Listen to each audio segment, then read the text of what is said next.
Hi, Tim Bigham for Delta Derivatives, Option Hedges and Edges, powered by the best option scanning tools on the market today, rbtrader.com, and taking a look at a market that has certainly been powered here recently. Certainly yesterday saw one of the biggest rallies in a long time on really, I think, some short covering and also some, fairly lukewarm news that might provide more impetus, rumors of more QE out of Japan, although that was kind of quashed today. So we'll see what happens going forward. But all eyes tomorrow on the jobs number. And I'm taking a look at implied volatility via the VIX, and we're looking at the VIX really has hung in there even after the rally. So I kind of like selling both sides of the market here, positioning really for a semi-non-event tomorrow. So using the SPY, selling the 196 calls, buying the 198s for protection.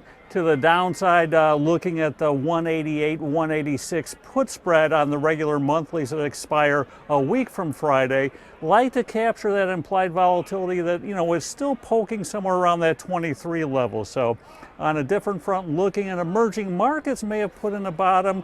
We might have seen a Brazilian bottom, no sort of pun intended here, but the EWZ, last week traded down to 20, bounced off of there nicely. So I'm using that area to structure some put sales, selling the 20 puts out in regular October, buying the 18 puts, bringing in about 25-cent credit on 2-point spread, just looking for Brazil not to come down and make new lows. Same thing with EEM, that bottomed right around 30, so using that 30 strike, buying the 28. And again, now that we have a chart pattern where we have a, if you will, low that we can see via the eye, I like to structure put sales at that level, hoping that the market hangs on there. If not, I know where my out is if we break the new lows. Also seeing aggressive call buying using those RB-Trader option scanners on Holly Frontier, HFC, and it's repeated and kind of unrelenting.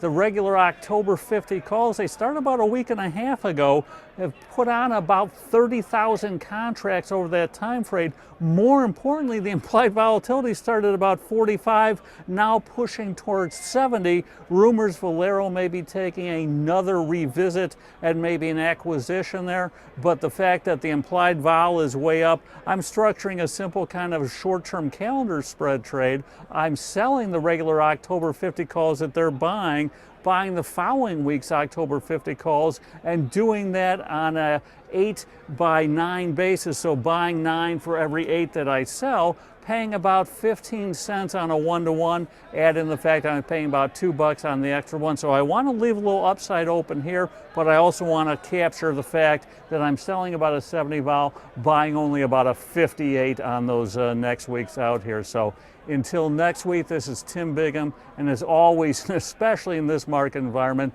keep those position sizes in place and stops going. Here's a good trading. Take care.